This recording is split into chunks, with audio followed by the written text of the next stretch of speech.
All right. It's time for another episode, everybody. I hope you're doing well out there.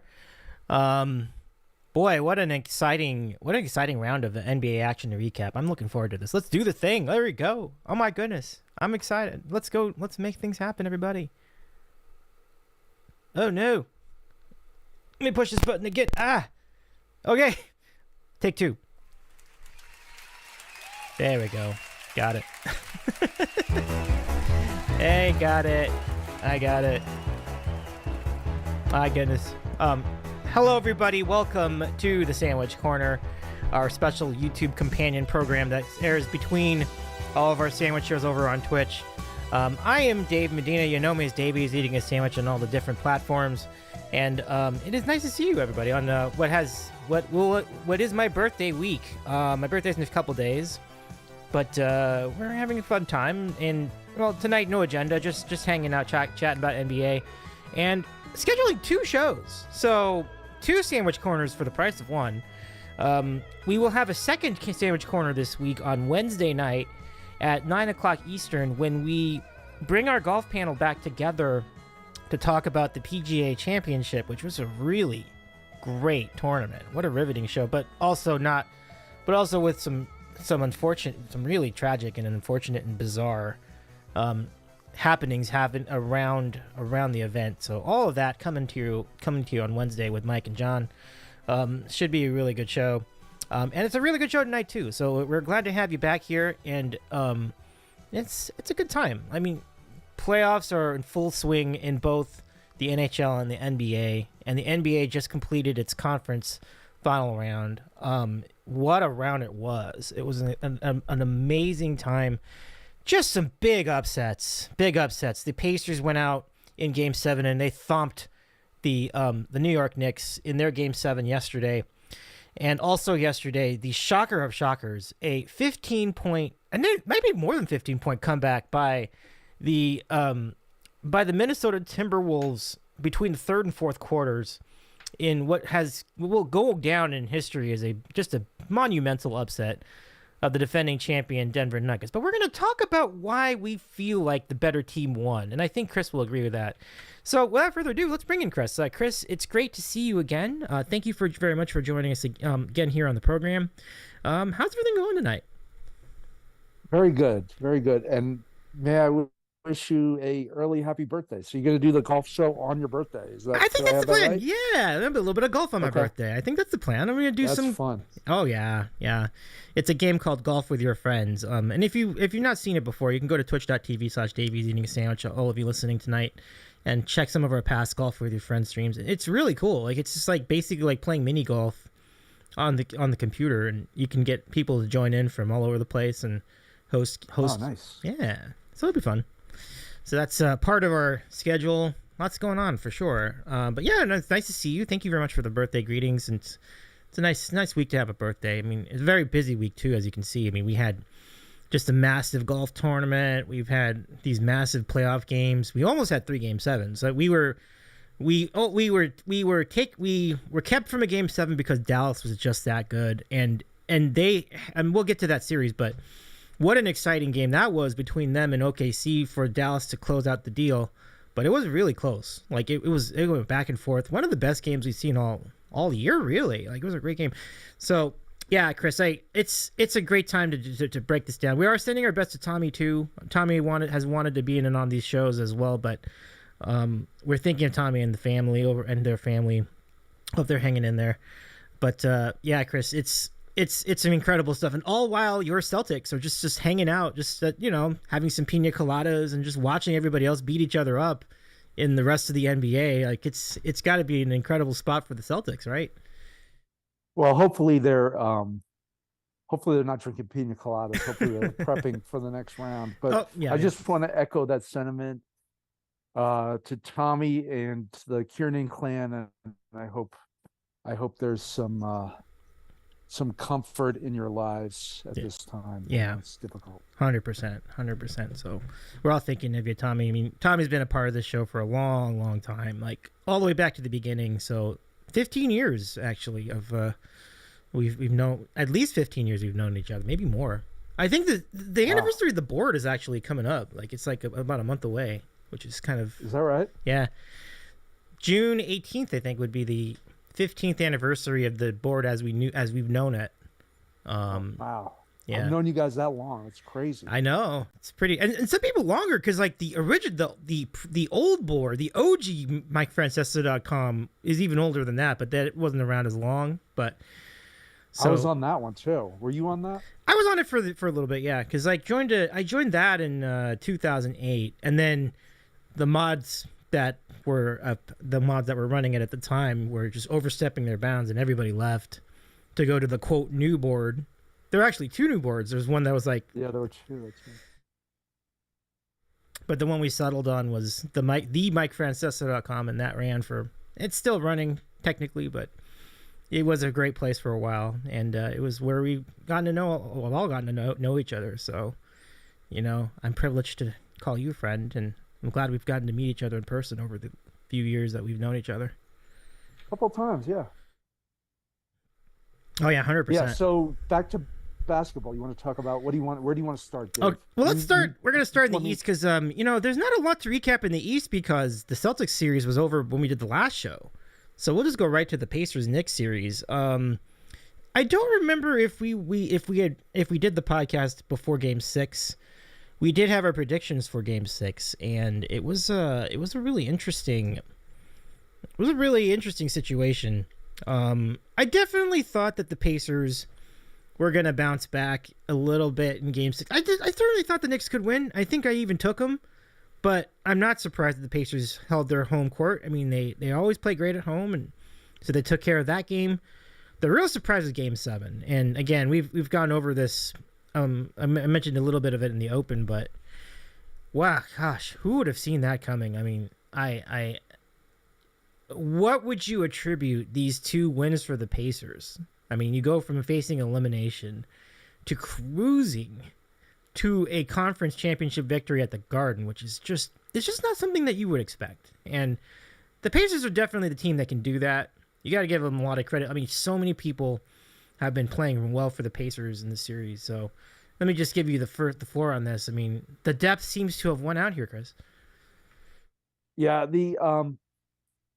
now it's coming back to me. We did it we did the last pod right before Game 6, and I picked the Knicks to close out the series in Indianapolis. You said it's going to go 7, and I believe you picked the Knicks in 7, but I picked them in 6. Yeah. And just going on the fact that the Knicks seem to have that momentum. The 30-point blowout in Game 5 at home. It felt like that was going to kind of carry over back in Indianapolis. Not the case. And Siakam had that big game in Game 6 at home. Miles Turner chipped in 17.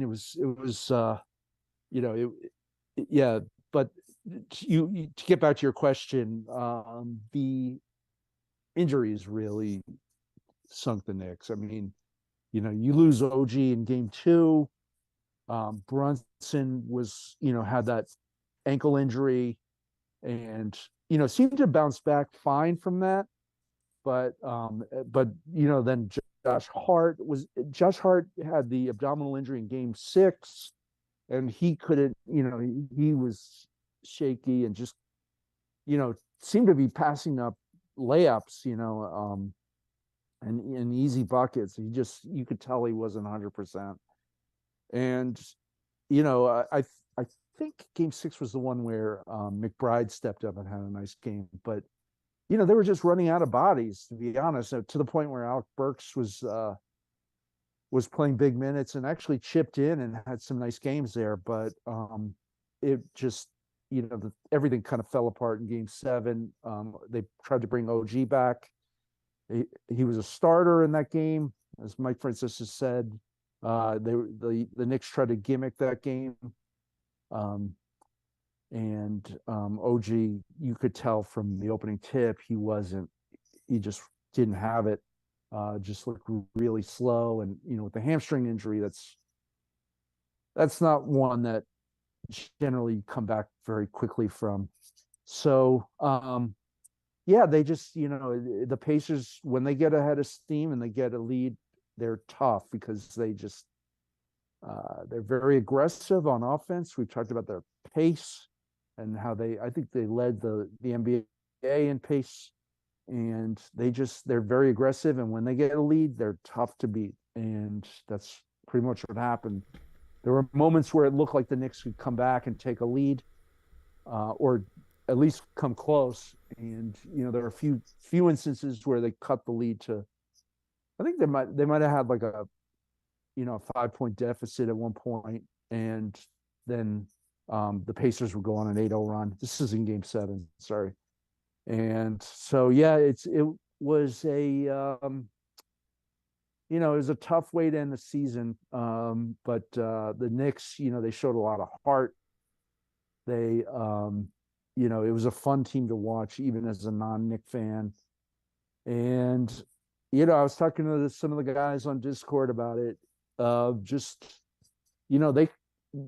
They should have a very interesting offseason with all the potential for trades and so forth, because they got Randall on an expiring, and they got OG on the player option, and Hartenstein is a free agent. So there's a lot of potential there for trades and for moving players around. And I think don't they have 2 first-round picks? I think they have 2 first-round picks too, if I'm not mistaken. So the Knicks offseason should be interesting, and I expect they'll be very active, and they may not make a big splash, but I watch with great interest what they do in this offseason. Yeah, I do too, and the offseason has a lot of potential. As you mentioned, that they have draft picks. They've got a good core, and I think what they need is a bench, right? They just need like a couple more guys that can be there, so they don't have to go to an 8-man rotation in a playoff series like this, and maybe the injuries won't hurt as bad if they were to augment what they have. And they do have a pretty good team. Like I think the other thing I want to mention, I think you already mentioned that Anunoby's absence was felt. I felt the same. Like, I feel like that would have been a very nice, like, it would have been really nice to have him there in Game 7. That definitely caught up to them here as well. So, yeah, I mean, nothing really bad I can really say about the Knicks. It's just, they just didn't have enough good players. I mean, to be honest with you, right? Like, just look at the roster over here on the screen. Like, like 5 people in double figures, and like almost 4 of them had 20 points. Yeah, for sure. And just circle back, the Knicks do have 2 first-round picks. They have consecutive picks, 24 and 25 in this draft. Not supposed to be a great draft, but in terms of depth, my understanding is that they're going to be like players to be had later on. So it's not top heavy at all, but there's like, there'll be decent role players, which is what the Knicks need, and so it could benefit them. But yeah, I mean, the thing about the Knicks and Tibbs is, like, you talked about they need a bench, but Tibbs doesn't really trust the bench. I mean, he really didn't play Burks and Bogdanovich very much after he acquired them, and so it was it's tough to say. I mean, you kind of got to earn his respect. The big success in some games too, so that was a success there. But yeah, it's you never know, who's going to play well for Tibbs and so forth. So we'll see. But yeah, I'm watching their offseason with great interest. Oh yeah, definitely. And for the Pacers, I mean, what can you say? I mean, yes, it's a young team. They haven't been to the playoffs a whole lot as a unit, but it didn't really affect them. They played their game. Their defense improved a lot in the last 6 months, or maybe the last 3 months. Basically, from the point that they got Siakam, and it has been great to see. Like, they love to share the ball. They play with great pace, and everybody had a hand in this one. Like, it was a really, really well played game. They were hitting their outside shots, and that set the tone. Like, when they're feeling it from outside, everything comes easy for them. And they were just great. The Knicks would make a run, like you said earlier, and you were mentioning this. The Knicks would cut into the lead. They get it inside of 10, maybe. They get like 9-point lead, 8-point lead. And then the Pacers just throw up another like 8-0 run on them right after that. So their ability to answer the opposition's moves almost every single time in the second half was rather impressive. So the Knicks had the run, but it wasn't. But they still were countered every single time, and by the end of it, it was just a runaway. So Pacers just getting it done. With that said, one other thing. Oh, go ahead. Oh, sorry. Yeah, one other thing. The last time we talked, I talked about the Knicks rebounding, which is excellent. But the Pacers are good in their own right, and they seem to have a real nose for the ball. And the guy who really stepped up, well, I mean, there's been a few guys, but Aaron Nesmith for the Pacers had a huge game. I think he was perfect from the floor. I think he was 8 for 8 in Game 7. It's pretty good. And really played a key role as a defender, particularly on Brunson. He was hounding him. And so, there's a lot we could really dig into the Pacers too, because they, like you said, they are deep, and they have they have a lot of good role players, and so even with I'll be honest, even with Halliburton not having a great series, they look good. They look really solid, and their offense, for the most part, doesn't miss a beat. I mean, look at those scores. I mean, they were over 100 in every game, right? I mean, and yep. Most of the games they were over 120. So,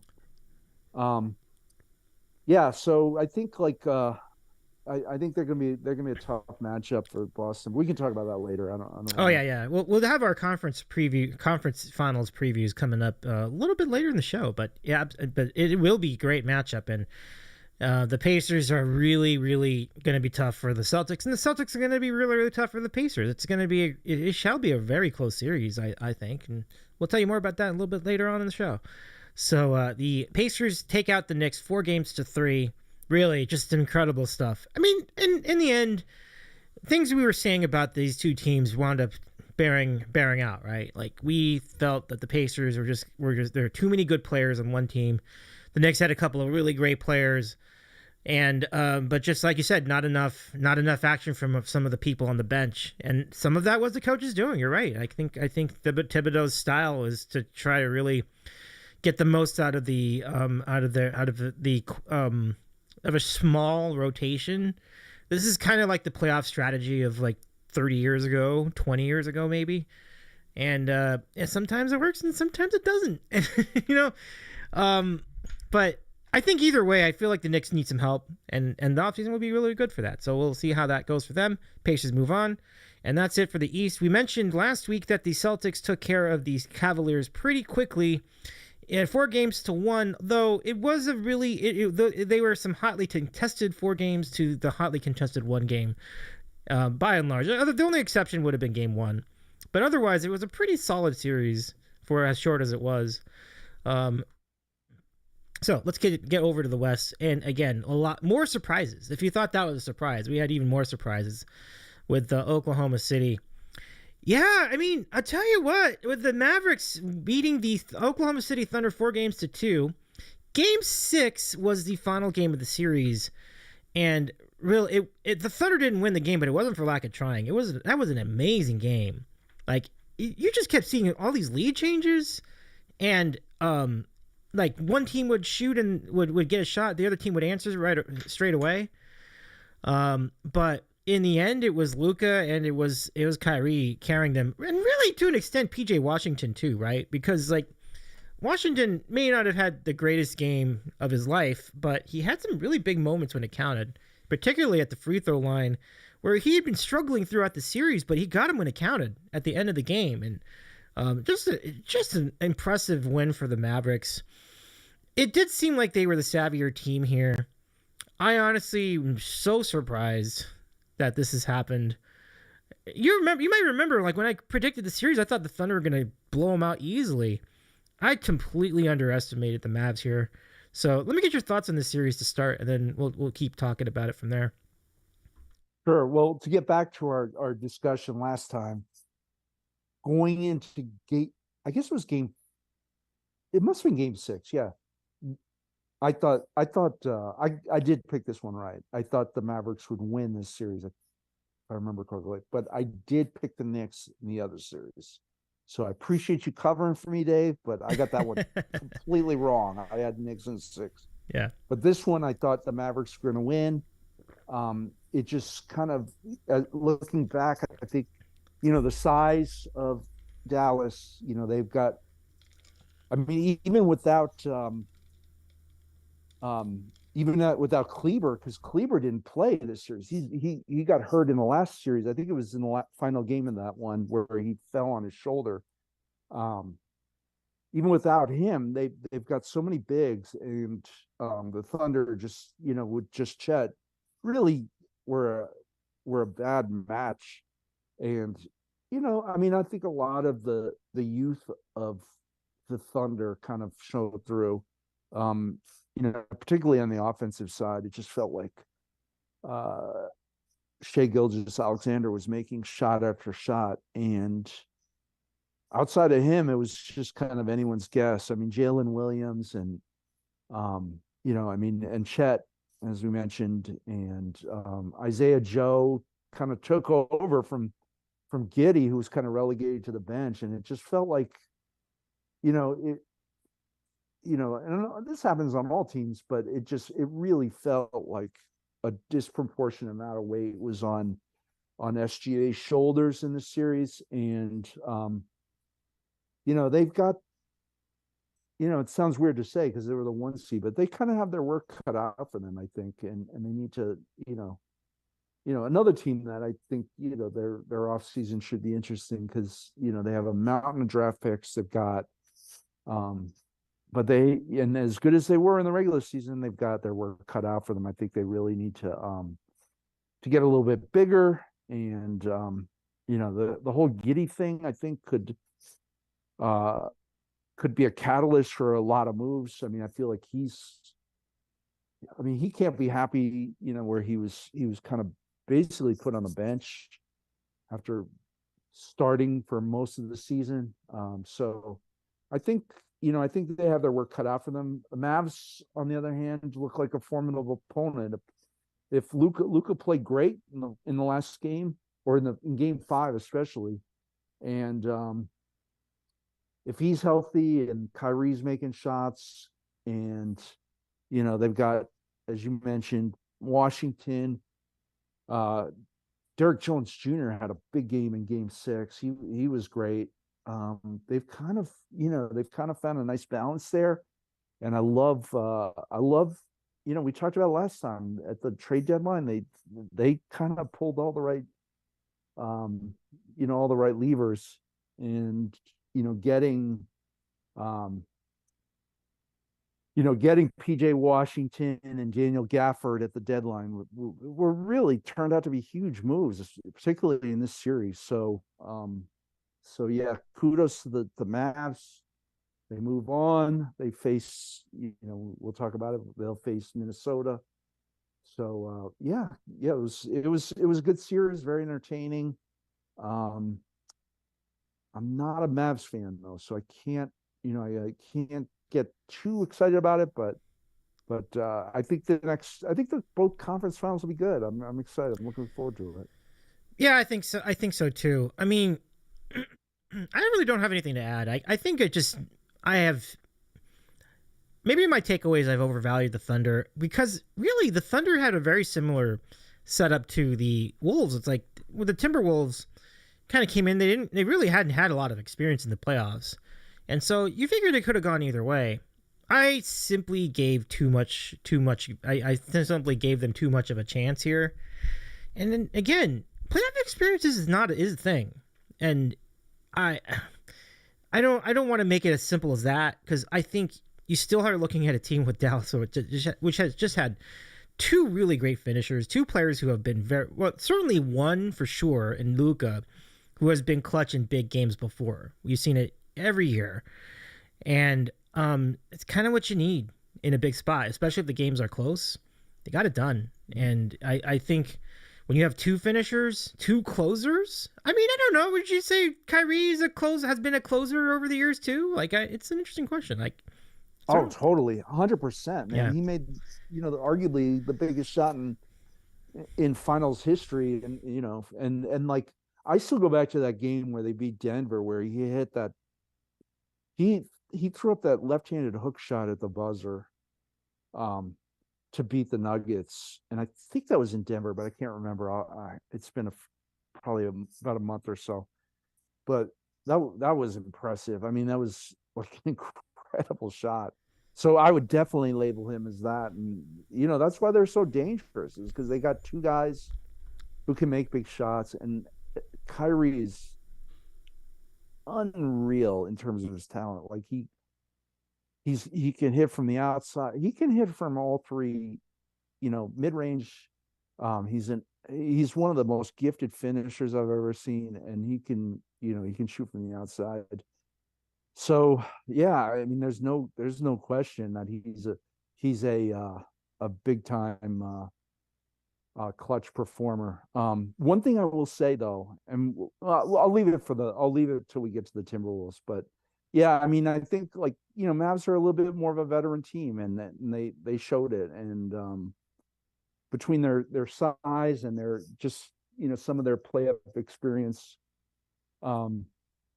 it's it felt like it was going to go the Mavs way, in my opinion.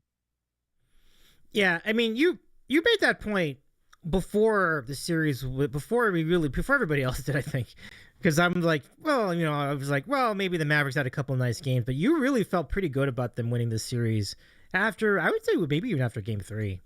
I felt like you were calling it at that point, and you're right. It was just, honestly, like you said, you can see it once I started like really paying attention to the games, like, right, in other words, once I really started focusing on these matchups, I'm like, yeah, Dallas is the better team. Like, as you see it, they had the swagger.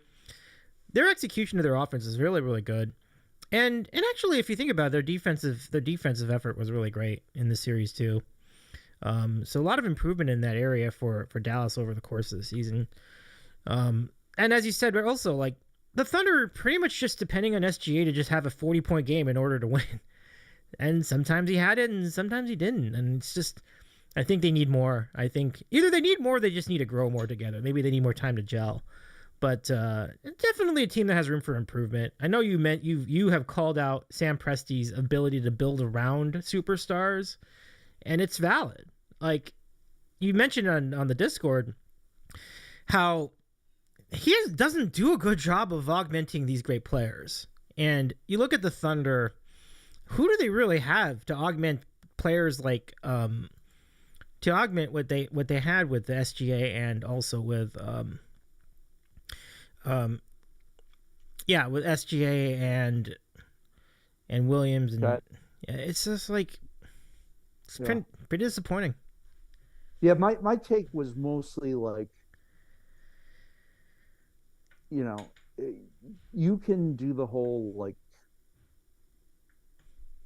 the tear down and just acquiring draft picks, and that's great. I mean, like, building through the draft, that's fine, but at a certain point, you need to, like, you kind of need to be aggressive, and you need to fill in around the young players, and that's where they really failed. I mean, I brought it up. They should have gotten a big at the deadline, and they didn't, and it hurt them. You could see it in this series. It hurt them, and Dallas, went out and got Gafford. I mean, I've talked about it a million times, but that was a big difference in this series, and yeah, I don't really know. I just haven't seen Sam Presti do this. I've seen him twice build up, like, a stable of young, star players. First time, of course, with KD and Harden and Russell Westbrook, and then I saw them tear it down again, and then here we are, and they were the 1 seed, and that's the thing about the NBA. You can project, oh yeah, well, we're young, we're gonna be good for a while. It doesn't always work out that way. It's not like a linear thing. And I'm not saying it won't be in this case, but this was a good opportunity for him to be aggressive at the deadline and to shore up some of the needs. And all he really did was get Gordon Hayward, who I don't even think he logged a minute in this series. So yeah, it's kind of disappointing. If I were a Thunder fan, I'd be a little disappointed. And I think Presti is good in some respects, but I got to see what he does. I'm not completely sold on him as a guy who's going to be an architect of a championship team. So yeah, I think that's well said, Chris, and it cost them here in this series. So the Mavericks finish out the Thunder 4-2. The deciding Game 6 was played in Dallas, and the fans really came through for that one. It was a really exciting game. And they advanced to the Western Conference Finals against, here it comes, the Minnesota Timberwolves, who shocked the world last night with a big comeback in the second half of their game against the Denver Nuggets. This is quite a Game 7. Both teams looked tight to start. The Nuggets to start the Game 7 couldn't hit a shot. But then they rallied and they were up by a lot. And I don't remember what their biggest lead of the game was. I think it could have been 17, but they were definitely. I think it was 20. It was 20. It was 20. Yeah, it was 20. It was like earlier in the game. Yeah, so they were up by as many as 20 points. They were up by 15 points with 8 minutes to go in the third quarter, and they went from that to having to losing the lead. And I think they even lost it early in the fourth, and they tried to fight back, and towards the end of regulation, that defense of the Wolves was really making them uncomfortable. The one guy I want to point to is Karl Anthony Towns, because Towns was getting hammered by fans of the game throughout the series, as well they should have. As well, he deserved it. Like, he was not playing well. But his defense on Jokic in Game 7 was incredible. Like, it was really, really great. Just man-to-man defense. And not a lot of teams could do that. Playing man on Nikola Jokic. I mean, that just sounds impossible. But where they could have really put them in bad shape at that point. So you thought, okay, this is the Nuggets series now. So the Nuggets would go to Game 5. They blow them out. Jokic had a huge game. But everything from that point on, wow. Like, you said on our last show that the Timberwolves were known as a defensive team. I do feel like that is what decided the series. Anthony Edwards did not have a good game in Game 7. He did not play well. But he did make some really important shots in the fourth quarter. And that's really the biggest shots you can make. If you're having a bad game, but you make the two that put the game away. And he really did. And the Wolves, this young team, this team that kind of rose up, this team that didn't really, people didn't expect, that much out of them. They certainly expected a good amount. I mean, they are a 3 seed, so they had a very good year. But it's still amazing to see them rally like that within a half to beat the Nuggets on the road. I mean, that's just crazy. The Nuggets had one of the best home records in the NBA this season. If I remember correctly, they may well have had the best record in the Western Conference at home. So to lose a game like that at home, up 15 late, is pretty remarkable. And the Wolves it's just an incredible story. Chris, I've been gushing about it for 5 minutes, but I'm going to give it to you for your thoughts on this series. Yeah, there's a lot to unpack here. One, well, I'll start with this. I thought there was no way Minnesota would win Game 7 in Denver after just the beatdown they put on Denver in Game 6. I just figured Denver's going to come out, and I mean, Jokic looked annoyed. I mean, he looked really angry after that game, and I thought, they're going to go home and they're just going to send Timberwolves packing. And boy, was I wrong. It looked good for a while, It but did. First it quarter, looked like they were going to do it. Yeah. But man, there was like in the third period, their third quarter, there was about a nine. I think there was a 9 minute span in the third where Denver only scored 3 points, and that's crazy. I mean, that's the game right there. That blew it. Um, so yeah, so there's that. I totally got this one wrong. I did not think Denver was going to go out in the semifinals, but here we are. Great series, even though the scores were like fairly lopsided, it was still like exciting, which is kind of strange. I mean, just because there was so much back and forth, and man, you said it. Who could have predicted Denver was going to lose 3 games at home in this series? Right? I mean, like, and and then get embarrassed in. I mean, it was only an 8 point game, but No, that I think that's an that's appropriate word, though. That's an appropriate word. okay. Yeah, They were it's embarrassed an in the fourth embarrassing quarter. loss when you lose at home Yeah. in a game 7. You know, where you're up by 20 at one point. Right. Right. A couple of things you mentioned. Towns, one of the most frustrating players in the NBA because you could see the talent. He can kind of do it all. Like you said, his defense was great on Jokic. He played really well.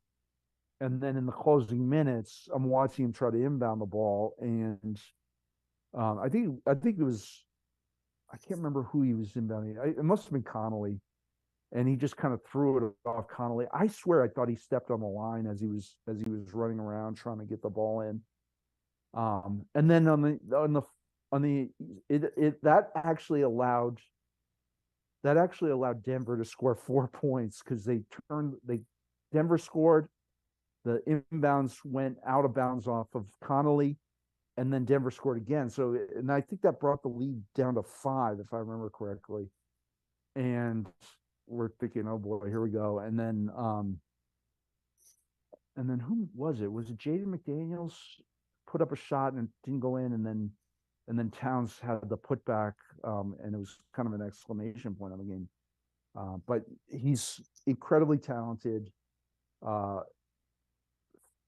gets into foul trouble all the time, makes frustrating plays. But when you have a 7-footer who can kind of do everything on offense, how do you give up on that? He's just so talented.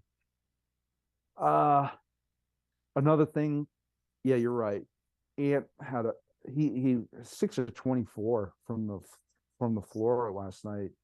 Kind of got glossed over. He was, he did the post game interview on TNT, but the dagger 3 that just kind of felt like that 3 at the end where he was wide open in the corner, and I can't remember if that put them up 8. I forget, but that pretty much in my mind sealed the game. So yeah, I mean, and then you brought up the size. This team can defend. Jaden McDaniels is a really good wing defender.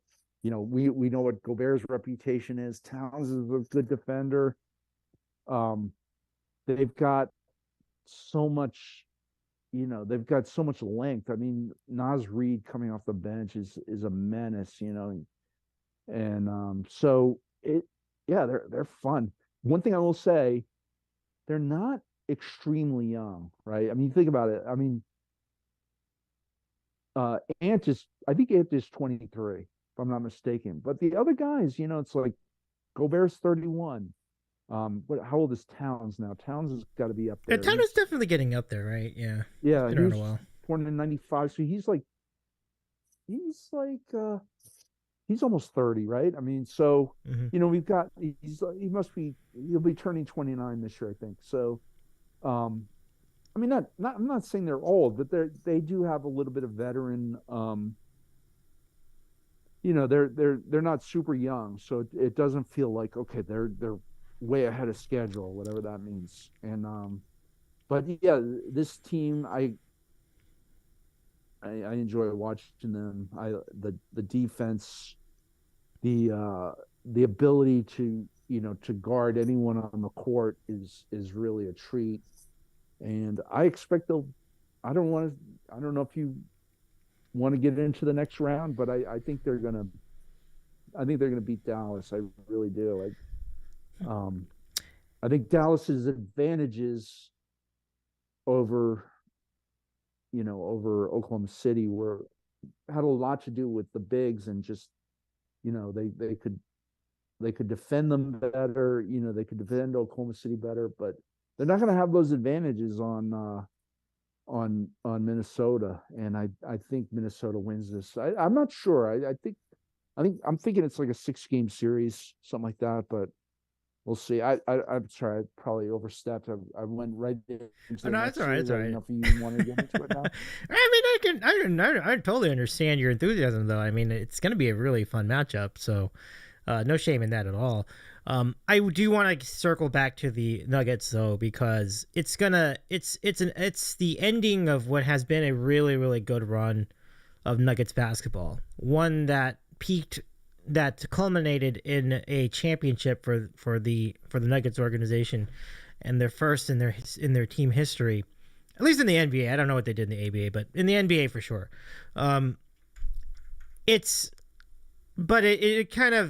It kind of felt like this is like sort of a natural, kind of like the hill. They're about to go over the hill, and it's going to start to come down now, because you look at this team, and all the same people who you were frustrated with for the last 3 years were the same people giving you problems in this series. MPJ and Aaron Gordon, like they just have to be there more consistently than once every 3 games. They keep not producing in on a consistent basis. And big game 7, they're at home and they have a combined 11 points. Like that's just not acceptable for two players that have been really pretty good athletes, like coming out of college and what have you, and a lot of high expectations for both players, but they've just kept going up and down and up and down and up and down. Listen, Chris, I can certainly have you evaluate how they did well in this series, but it just feels like when you're going to have a game like that, you do need to have people step more than like 1 or 2 people stepping up. Now, the one thing I would say, Murray was getting ripped by a lot of people, including like Charles Barkley and Shaq and other people during the series for not having a great series. He was not having a great series. There's no way around it. Like he was very underwhelming throughout the majority of the series. Game 7, he was great. He had 35 points. He pretty solid from the field. The only thing he wasn't really doing was the 3-point shooting, as you can see on the screen. Like he was 4 for 12 from 3, but generally speaking, he had a very, very good, very, very good game 7. To me, this is where I think the role players, the bit players that they had, the unsung heroes they've had in the previous couple seasons, were their presence was being like their lack of. People were noticing their lack of presence. What am I trying to say? The people that were the unsung heroes for the Nuggets were missed on this night. They really were. Like, I think you can have Jokic have a huge game. You can have, I don't know, we'll use KCP as an example. Like KCP can have a nice game, but they were missing key guys. I think this is where their lack of bench play really, really ate them up. I mean, they went on long droughts throughout the second half. They needed another guy. And you just can't go on an entire series like this with having like pitiful bench production and expect to win a series. I mean, yes, they were up early, but then again, you have to at some point put your bench players in the game, and that's where the Wolves started to outlast Denver, I think. So I'd love to get your thoughts on the Denver side of this. I mean, I just don't know if there's ever going to be any real resolution to the career arcs of Gordon and MPJ. Like, it's just to me, like, gosh, for people who are as athletic as those two, it's nuts that they can't do more for this team that they do. It's frustrating. So I gotta imagine if you're a Nugget fan, you're frustrated at that too. Yeah, I mean, the frustration is the key word here. We talked about Towns being frustrating. Porter Jr. is one of the most frustrating players in the NBA because he's either really good or just awful, and he was awful last night. Let's face it. And look, against the Lakers, he was sensational. He had some big games, and as a spot up shooter, he's fantastic. But it might be time to try to move on from him. Gordon, I give a little bit more leeway just because as a defender, he's excellent. I mean, he was awful last night. 4 points, 4 rebounds. That's unacceptable. But as a defender and a wing defender, he's fantastic. So I give him a little bit more leeway. Honestly, if you told me Murray and Jokic are going to combine for like almost 70 points and they lose, I would have been like, what the heck happened then? How is that possible? But you nailed it. I mean, they didn't have a lot of contributors. We've talked about how, I mean, the big loss was Bruce Brown, and they just, he signed for an offer sheet and they just couldn't, they just flat out couldn't match it. And, I think there was hope that Christian Brown would kind of fill in, and and I think in a lot of ways he did, but that production by Bruce Brown was greatly missed. And I think it's hard to say. You're saying this is last year was the apex. It could be. I don't know. We'll see. I mean, Jokic is so good. I'll have to see what they do in the offseason, but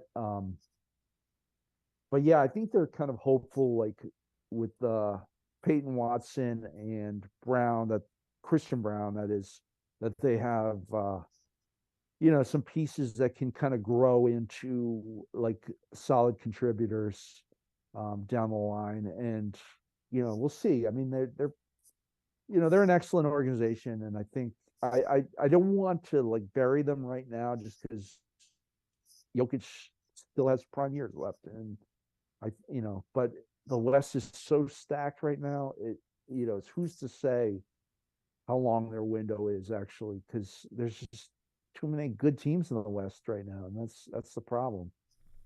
Yeah, absolutely. And it's, as you said, like you've got a lot of teams starting to come to the forefront.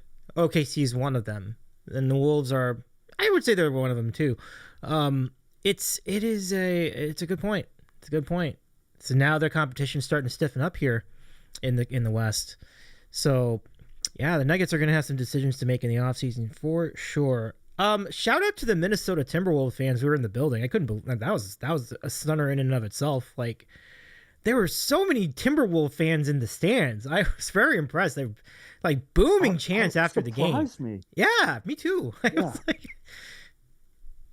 Yeah. Yeah. No, I couldn't believe it. I couldn't believe how loud it was. I mean, for the Wolves, that was something else. Yeah. But yeah, good job by them, and traveling to see your team win on the road in Game 7. I mean, we had 2 Game 7 upsets yesterday. I mean, when does that happen? I don't think, has that ever happened? That's crazy. One day you have 2 Game 7s played and both road teams win.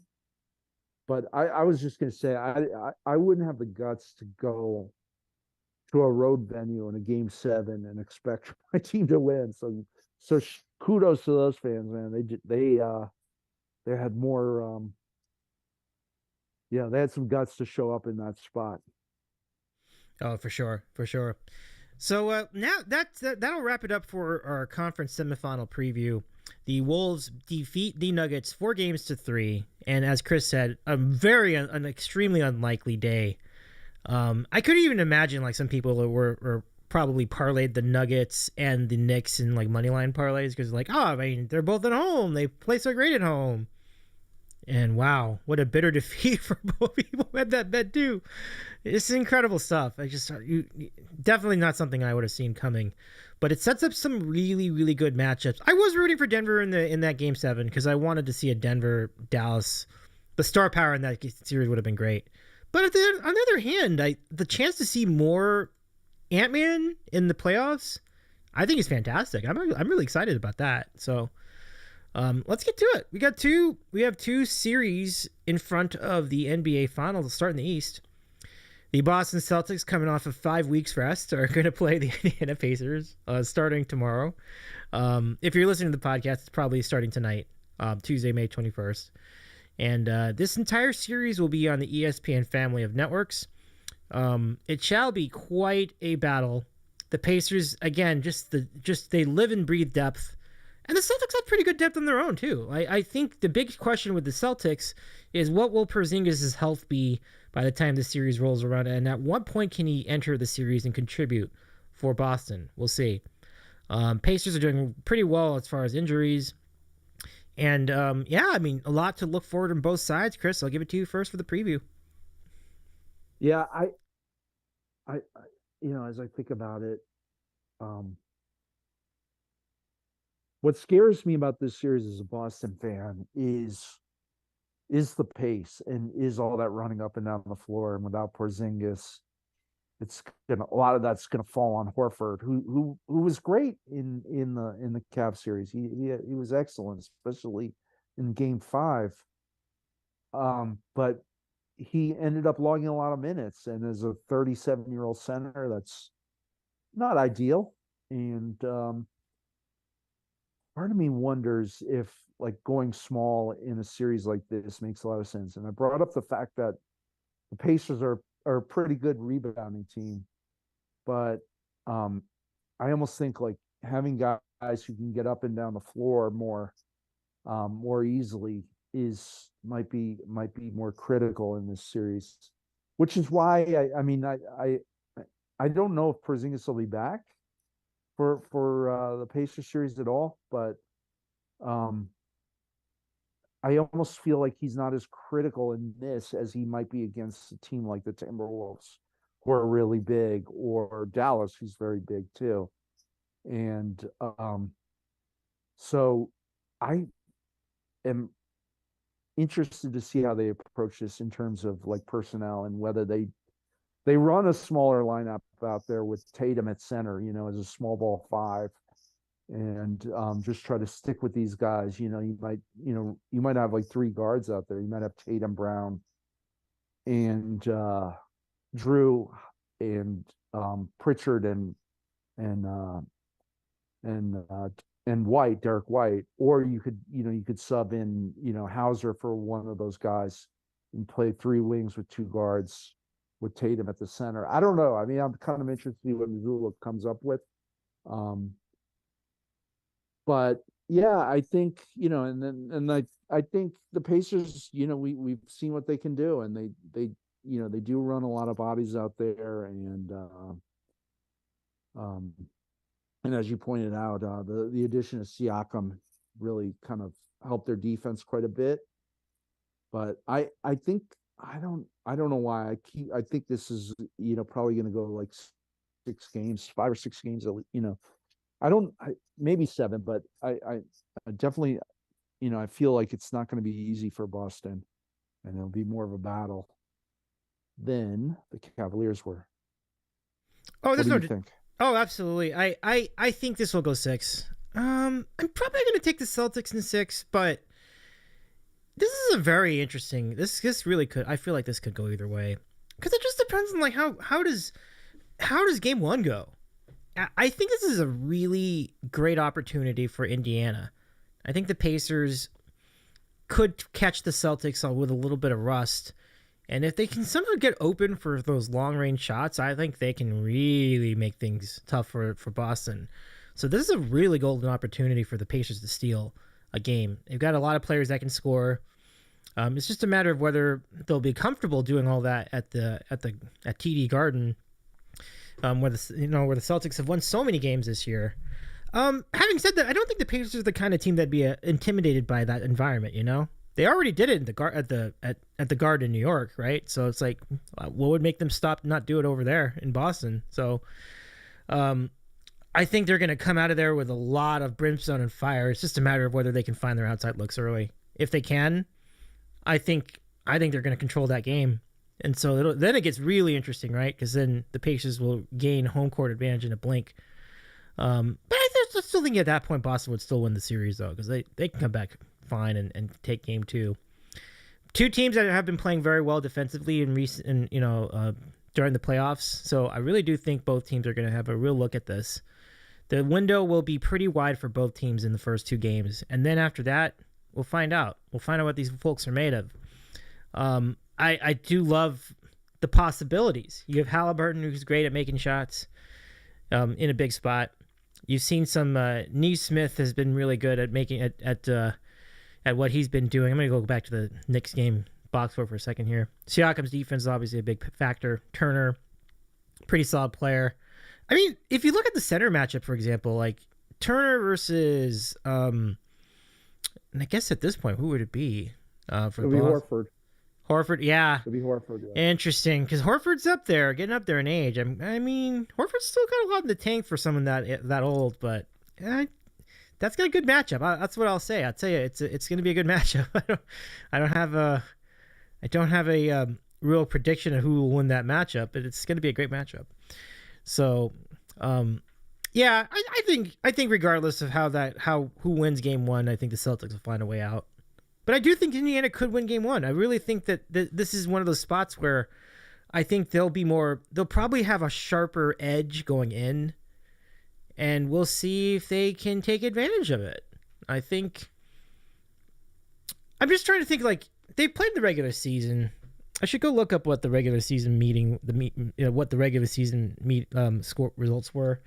Doesn't mean it's going to Boston.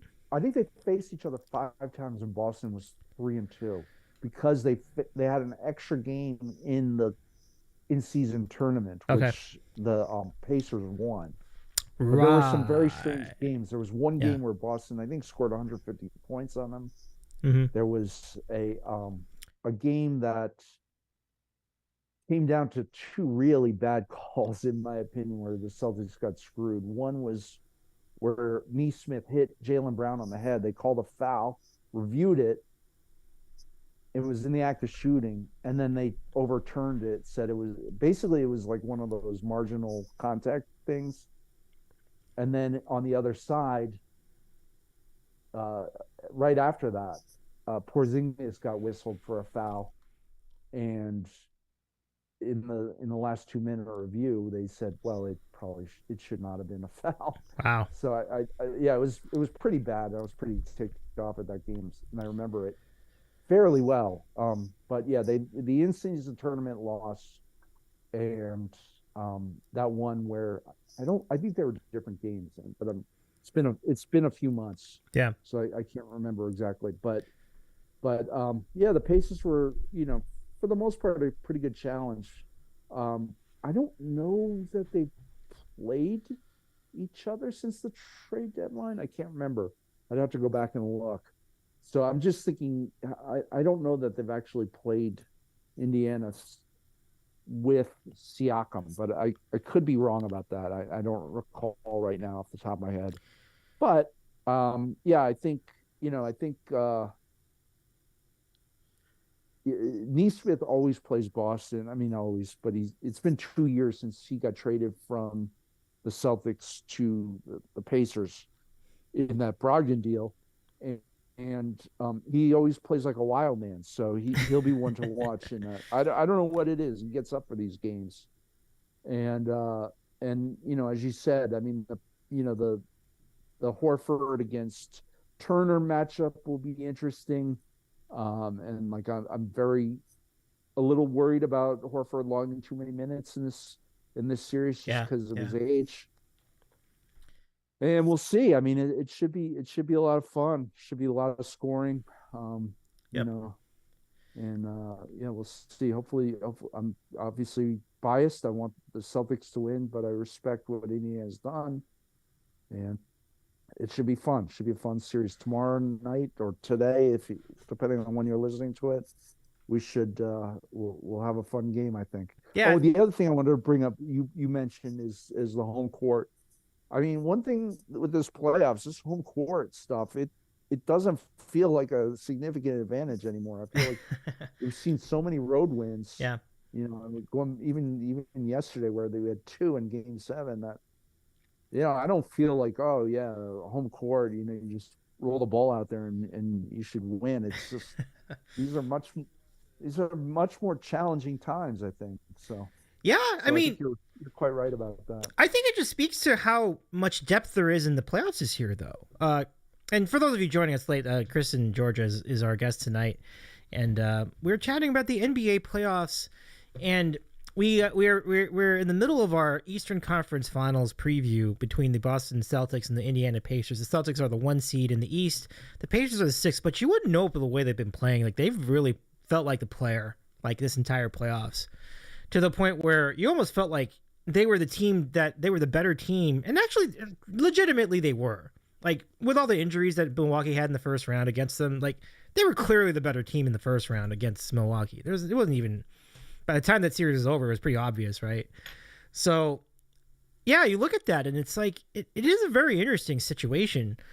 These Celtics have an extremely different opponent from the previous 2, because Cleveland and Miami were doing it with slow pace and defense. The Pacers have defense, but their pace is so much faster than either of the previous 2 teams. It's going to be quite a challenge for the Celtics, but it's kind of the same. Kind of goes both ways. Like, the Pacers can't just guard like one guy and then have an edge like they could have done with Brunson in this Knicks series. Here, you got like 3 people you have to really watch out for. And sometimes 4, because if Derek White gets off again in the series, then it could be really tough for Indiana. So that is a very, very interesting matchup. I'm curious as to what you think either side can do to slow down the other. Like, do you think the zone defense will come into play for either side? Do you think that they'll try to put more people on a specific player? What will each side do to slow down the other? I think Boston is going to be very similar to what they did against Cleveland, which is they're not going to play any help defense. They're just going to play straight man and stick with your man. They might switch a little bit, but you're not going to see something completely different from what they did against the Cavs. Can I just interject with 2 thoughts that occurred to me as you were talking there? Mm-hmm. You talked about Indiana being a better team than Milwaukee, and it was the 3 seed against the 6 seed in that series. Really, though, I mean, when you look at it, those teams were so jumbled up there. Milwaukee had 49 wins, Cleveland had 48, and the Pacers and the Magic had 47.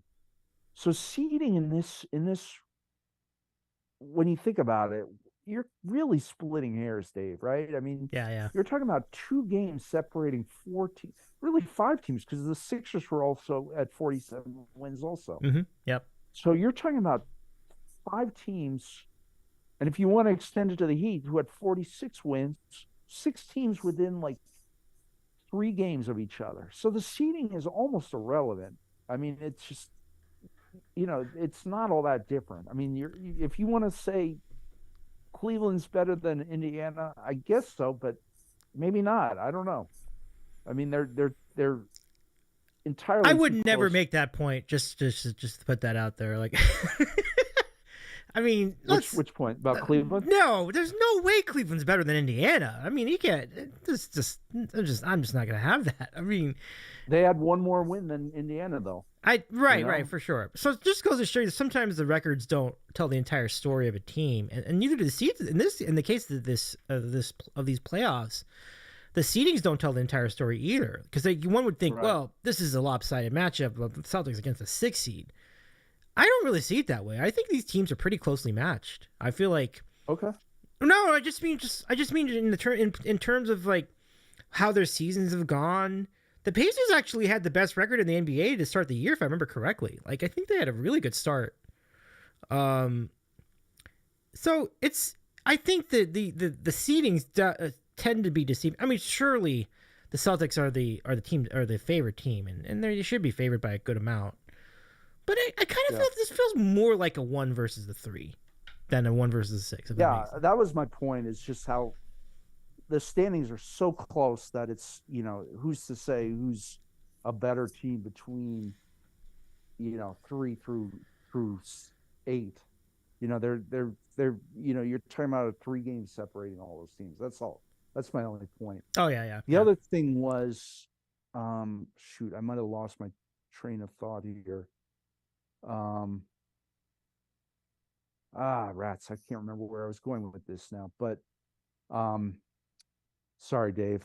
Why don't you go ahead? I'll come back. Okay, that's fine. Come back. Well, this is just all to say that I think this makes for an exciting series, because looking at the rosters of both teams, it just seems like both rosters would be challenging for the other.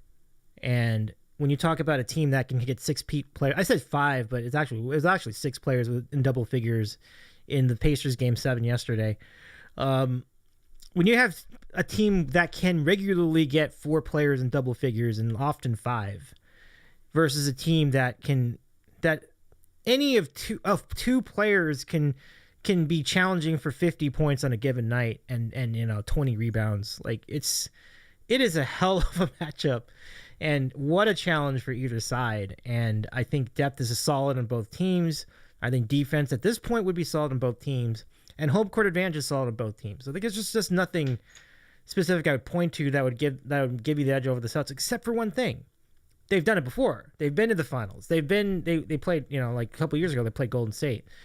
And they're not afraid of the moment, and neither are the Pacers at this point, because of what they've already done in these playoffs. So they've played the tough fans.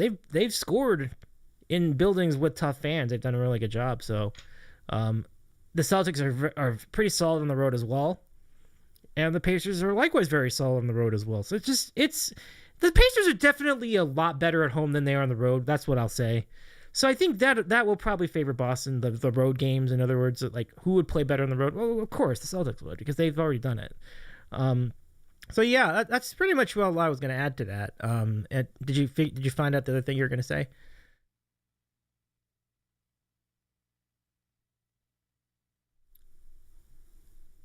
Let's see if do we still have Chris on the call with us? Let me see. Oh, okay. Chris is never mind. Chris might be off mic for a second here.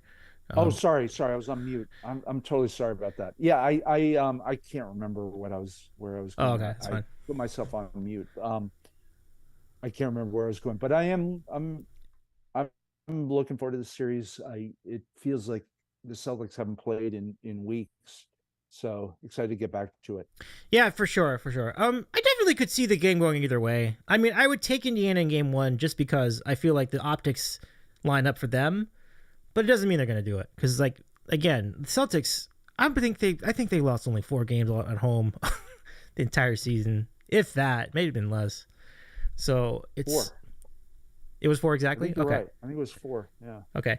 So yeah, I mean, a really, really impressive home record. So I think they'll be ready to go. I think the Pacers will be ready to go, and we should be in for some fun. For sure. So this series is going to be really fun. It'll run all the way through June 2nd if it goes the full 7. But the schedule's laid out pretty well, and so we'll see how it goes. Now let's go to the Western Conference Finals. TNT's having a ball of the year, because they've essentially been the unofficial broadcast partner of the Minnesota Timberwolves, because they've been following the Timberwolves like the entire playoffs, and they've just been really talking up the Wolves, and as they should, because like they've been really a great story. I mean, they really gave the moment justice last night on Inside the NBA after the game. They did a great job covering that. Like, just best pre halftime and post in sports. Like, yeah, and that's right. I just said that. Because like I think they're better than any NFL show. That's just the best studio coverage on any sports channel anywhere. Like, it's really great. But anyway, just to say, like, they've really been following the Wolves very closely, and this must be a really fun reward for them to be able to go and follow this series and cover this series, as opposed to the Eastern Final. listen, the East Final is going to be an amazing series. Like so much cachet, right? Like a lot of great superstars. But this one will have them too. You know, like you got Luka and Kyrie against Ant and Cat.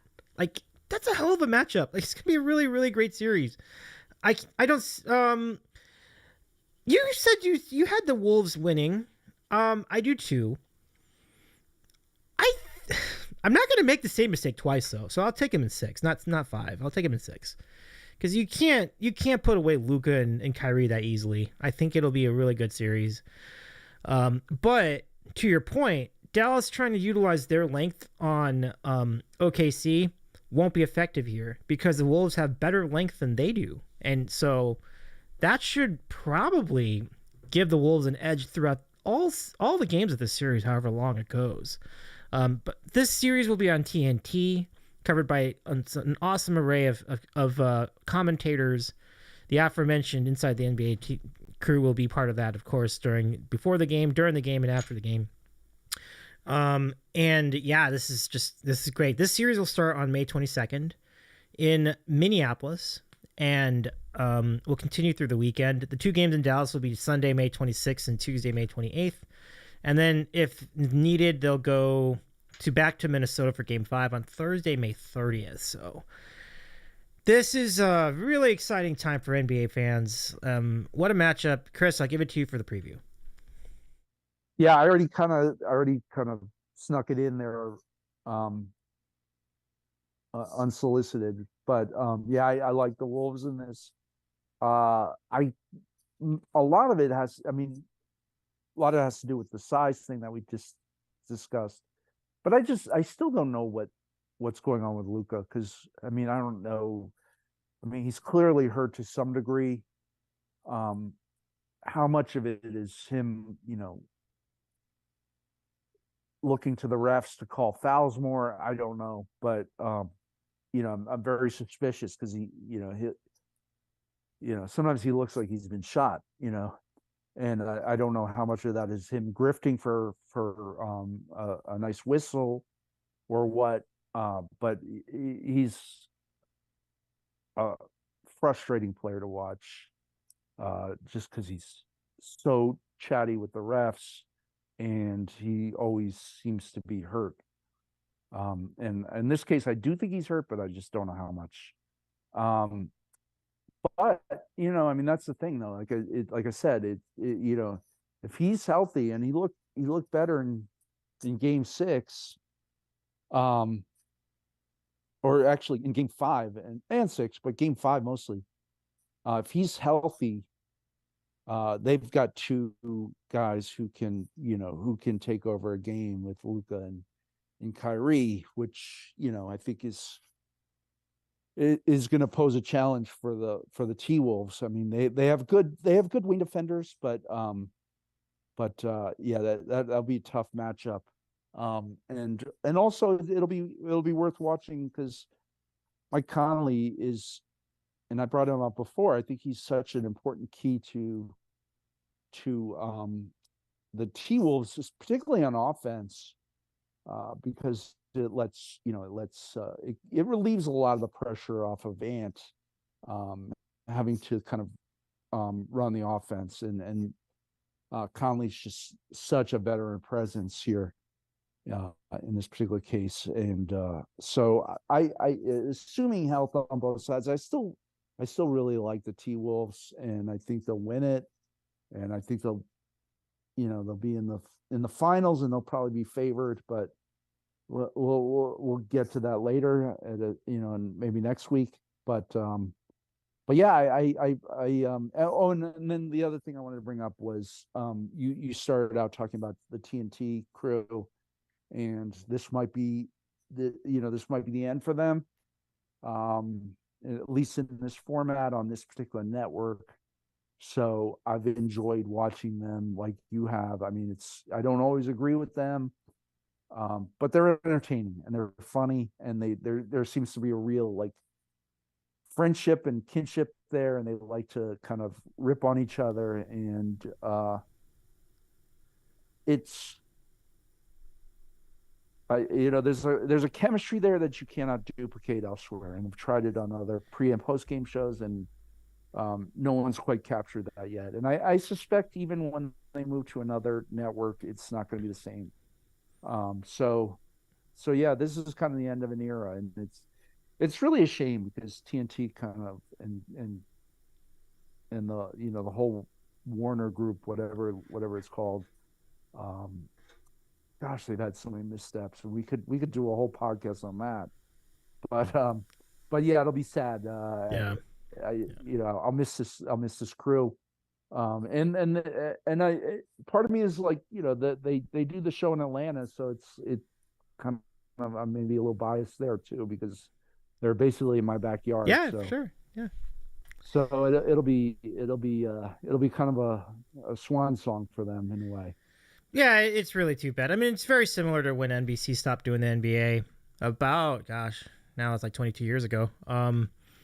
But from that, the TNT kind of picked up the pace. TNT's actually been covering the NBA for much longer than that, but I think the TNT that we know of, that as we know them today, probably started their run about the time that NBC stopped. So they kind of like took over that role of being like the network for NBA, like just like this is the NBA, the network for big games in the NBA, right?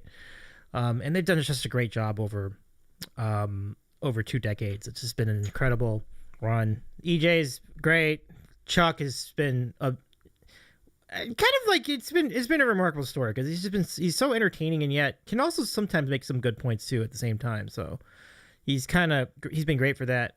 Kenny the Jet Smith is a very good analyst. Like really is able to point out what teams are doing, what they can do better. He's entertaining too. And Shaq is Shaq, of course. Everybody knows Shaq.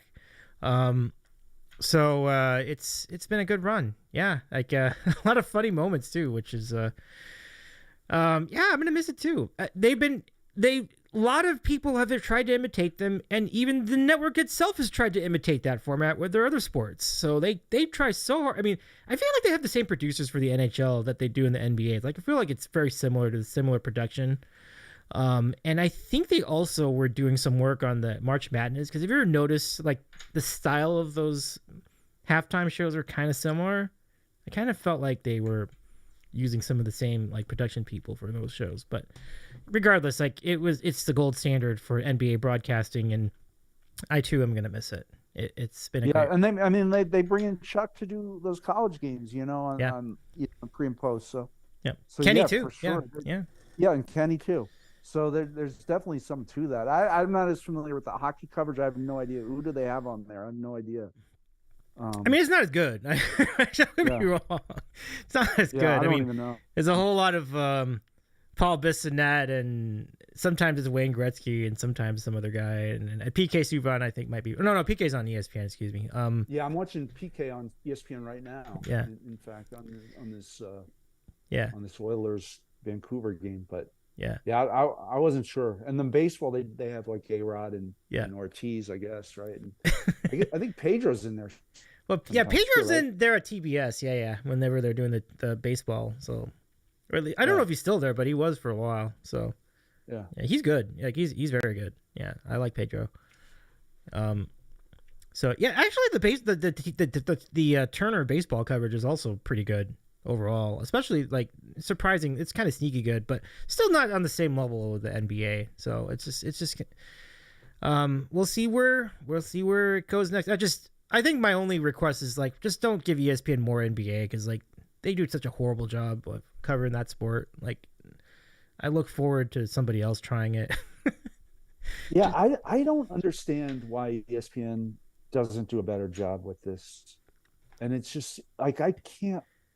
Stephen A. Smith, Wilbon, and Perk. It's such an awful, like, it's just awful. Yeah, like I cannot watch that. It's bad. And that Warriors guy, like, right, the guy that was the Warriors GM. Oh yeah. Oh man, yeah.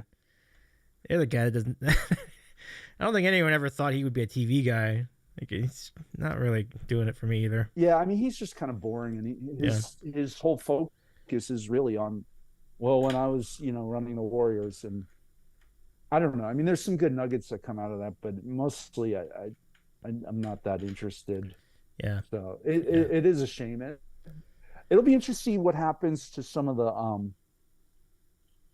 some of the announcers. I have no idea how that works, but like like a Kevin Harlan or like an Ian Eagle. Like I assume, I don't know. Do they have long contracts with the TNT network? I have no idea. So yeah, I don't know. But there's some real talent on on the mics during games, and it would be interesting. It would be. I mean, I hope that they can bring them over to the new network, whether it's NBC or Amazon or whatever the heck it happens. But we'll see. I don't know.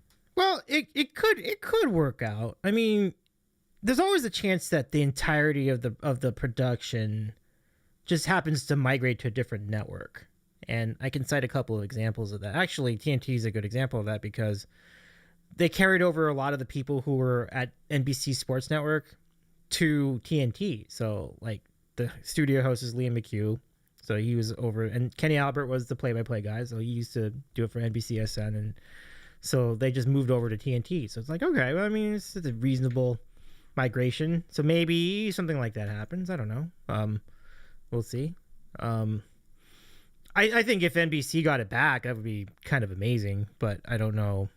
I think I'm thinking about. I'm hoping for that with my heart, not with my head, really. So we'll see. Just to bring back the theme song, pretty much. Oh, right? 100%. You want to hear that? Yeah. It's just so good. But yeah, I mean, it would be really interesting. But yeah, I don't foresee like EJ like going to the new network at all, because like EJ's so synonymous with like Turner, or what used to be Turner. Like, it's just hard to visualize him being on a different channel. It's like, it's just but it was a great run. I mean, EJ has been covering the sport on TNT for 35 years, actually. So way before everybody else is there, he was like doing the hosting. So that's pretty nuts. Yeah, it's pretty nuts. And along the way, we lost Craig Sager too, right? Yeah, so, we did. That's a tough loss. He was great. Yeah. Great heart too. Like, what a upstanding human being he was. Yeah, and I mean, Marv also stepped down. Marvelous was awesome for a lot of that run. Yeah, all-time great announcer. It's interesting. Like, I think the best play-by-play tandem was like him and Steve Kerr, when Kerr was like still way before he was like one of the longest tenured Warriors, all-time great coaches. Like, he was like doing games for TNT. It's pretty good. Oh yeah, for sure.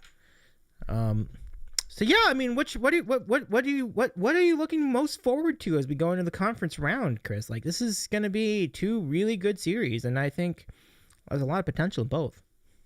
Yeah, I mean, I think it's we've got some like new blood in there with the Timberwolves. I mean, the Timberwolves have been a pretty sorry franchise for most of their existence. There have been some highlights, but really, it's been, let's face it, like kind of a disappointing team. I mean, they're most famous for trading Kevin Garnett, I think. So I'm glad, like the Minnesota faithful get to see their team in the finals, and Dallas hasn't, Dallas won a title with Dirk, and they've been to the finals, but it's been a minute. And same thing with the Pacers. So we kind of got some new blood in here, and that's exciting, and new fan bases and new stories, and it feels like a changing of the guard in a way. We don't have LeBron there, we don't have Curry, we don't all the names that we associate with going on for the last 10-15 years. We're not seeing them, so it's new fresh faces, new storylines. And that's what I'm looking forward to be honest. I really am excited to see some of the younger stars kind of take center stage. So that's it for me. Yeah, I love it. I couldn't add to that. I think it's going to be, it is really cool to see fresh blood in here. And I think it'll make for some good entertainment. I do hope that these games get good numbers in terms of viewership because they deserve it. Like, these teams are fun to watch. There's a lot of fresh faces. There are a lot of fresh faces in both series, and even the one that doesn't have fresh faces, like in the Mavericks, still have some pretty big time stars, and I think they're fun to watch too. So it should be a really fun round. And we'll see what happens. Who am I rooting for? I mean, you got to root for Minnesota in the Minnesota series. How can you not? Like, it's just such a great story. Come out of nowhere. Great comeback, and who can't enjoy watching Ant-Man play? Hopefully he plays better than he did in Game 7. I'm pretty sure he will. I don't think I'm too worried about that. The Boston-Indiana series, we've talked about that extensively. It's going to be just stars versus stars. It's going to be so fun. Lots of depth, lots of role players. It should be fun. So yeah, that's it for me too. Chris, thank you again for doing this. This has been a really fun time. I'll see what we can do as far as arranging our next show. Hopefully that we can do that next week at some point. I'll get back to you to figure out what days are available, but it should be really good. I mean, we could wait till the series is over, like the 2 series are over. I don't know. It's up to you. Or do you just want to do it like next week at some point in the middle of the series? Like, yeah, I mean, it's up to you. I'm fine. I probably will have availability, so maybe we can plan to just catch up. I mean, it's maybe do a quick show. Just kind of run through. I guess we'll probably be through 3 games at that point. Okay. Yeah, I mean, I don't know. It's up to you. Yeah, but I wanted to wish you a happy birthday again. I hope you have a terrific day. Thanks. And I will be listening to that golf program. So awesome. So I'm excited for that. Yeah, thank you, Chris. It's really great hanging out with you and breaking down the games with you, my friend. I do appreciate the birthday greetings and sending my best to you and your family as well. And have a good rest of your night. Thanks again, Chris. Thank you. The pleasure's all mine. Appreciate it, Dave. Cheers, my friend. That's Chris and George, everybody. Oh my gosh, what another great spot, wasn't it? So looking forward to having Chris back.